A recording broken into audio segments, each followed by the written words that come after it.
পাহাড়, নদী ও জঙ্গল ঘুরতে ভালোবাসেন? যদি বলি এই তিনটেই পাবেন একই সাথে।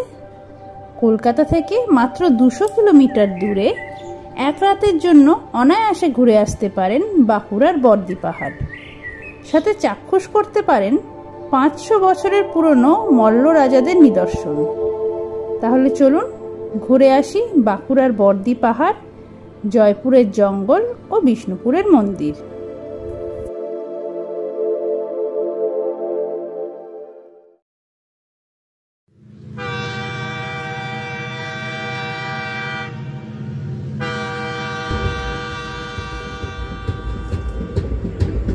কলকাতা থেকে বাঁকুড়া যাওয়ার অনেক ট্রেন আছে। শালিমার স্টেশন থেকে আরণ্যক এক্সপ্রেস, সাঁতরাগাছি স্টেশন থেকে রূপসী বাংলা এক্সপ্রেস, হাওড়া চক্রধরপুর প্যাসেঞ্জার। তবে বাই রোড গেলেই সব থেকে ভালো। কলকাতা থেকে বাঁকুড়া যাওয়ার দুটি রাস্তা আছে, একটি কোলাঘাট খড়গপুর হয়ে, অন্যটি আরামবাগ কামারপুকুর দিয়ে। এই রাস্তাটি আবার আরামবাগ থেকে দুইভাবে যাওয়া যায়, একটি গড়বেতা দিয়ে, অন্যটি বিষ্ণুপুর দিয়ে। গড়বেতা দিয়ে গেলে আপনি অনায়াসে দেখে নিতে পারেন বাংলার গ্র্যান্ড ক্যানিয়ন গনগনি, আর বিষ্ণুপুর দিয়ে গেলে আপনি পাবেন জয়পুরের জঙ্গল ও বিষ্ণুপুরের বিখ্যাত টেরাকোটা মন্দির। আমাদের এইবারের জার্নিটা ছিল বিষ্ণুপুরের উপর দিয়ে।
বিষ্ণুপুরের টেরাকোটার হস্তশিল্প এখানকার আরেক নিদর্শন। বিষ্ণুপুর এলে এখানকার টেরাকোটার সামগ্রী নিতে একদমই ভুলবেন না। পোড়ামাটির শিল্প ছাড়াও এখানকার বালুচরী ও স্বর্ণচরী শাড়িরও জগৎজোড়া খ্যাতি রয়েছে।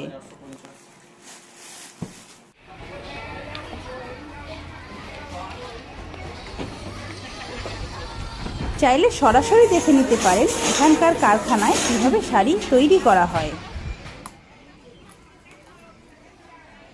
ডাবের জল দিয়ে গলা ভিজিয়ে বিষ্ণুপুরে প্রায় 3 ঘন্টা সময় অতিক্রান্ত করে আরও একবার ঘন জঙ্গলের ভিতর দিয়ে এগিয়ে চললাম আমাদের পরবর্তী ডেস্টিনেশন বর্দি পাহাড়ের উদ্দেশ্যে।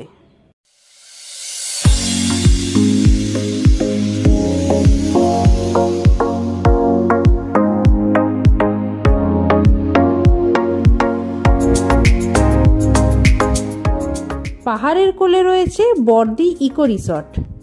আমাদের আজকের রাত্রি যাপন বর্দি পাহাড় ইকো রিসর্টে। এখানে মোট 2 ধরনের রুম আছে, একটি স্ট্যান্ডার্ড রুম ও অন্যটি ডিলাক্স কটেজ।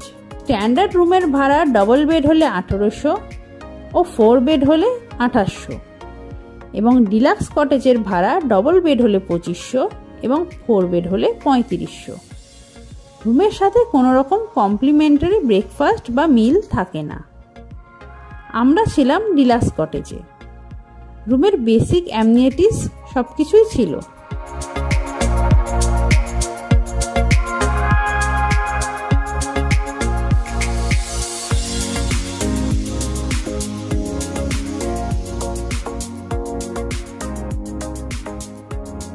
রুমে ফ্রেশ হয়ে এলাম লাঞ্চ করতে। লাঞ্চে নিয়েছিলাম ভাত, ডাল, শুক্তো আলুর তরকারি ও মাটন।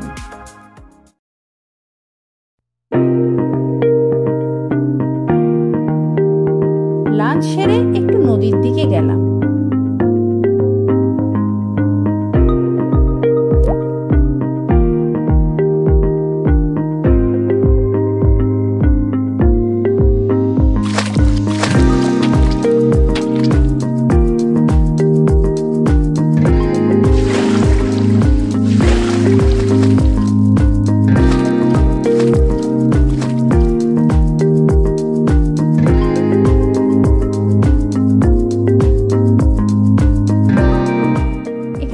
চেয়ারে বসে জলে পা ভিজিয়ে ঘন্টার পর ঘন্টা বসে থাকতে পারেন। নদীতে বোটিং করার ব্যবস্থাও আছে, মাথাপিছু 50 টাকা।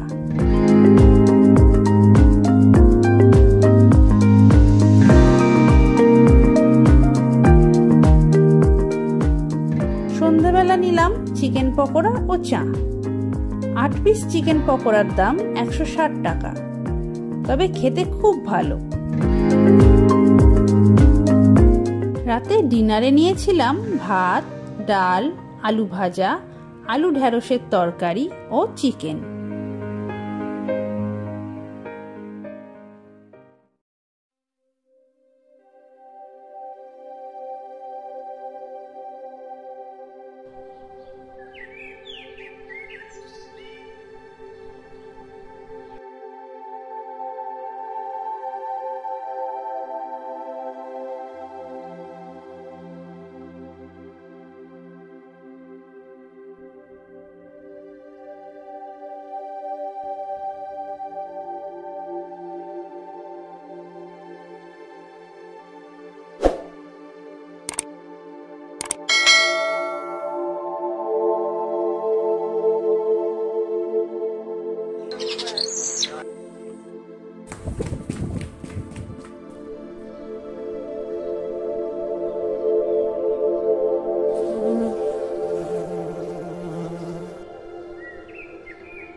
সকালবেলা বেরোলাম রিসোর্টটা একটু পায়ে হেঁটে ঘুরে দেখতে।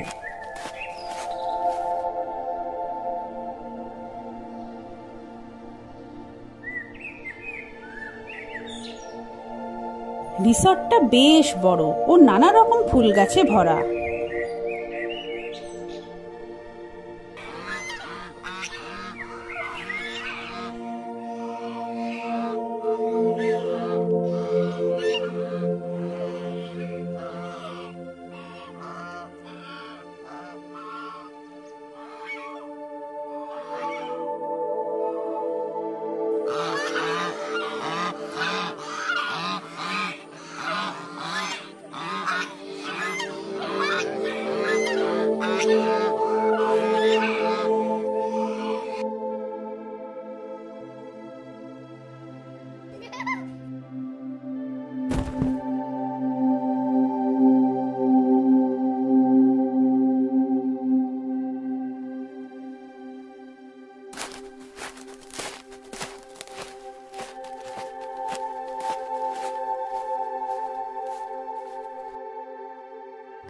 আজ চেক আউট করার পালা, মানে মন খারাপের দিন।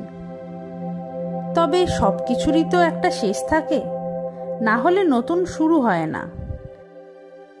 লুচি তরকারি দিয়ে ব্রেকফাস্ট সেরে রওনা হলাম বাড়ির উদ্দেশ্যে।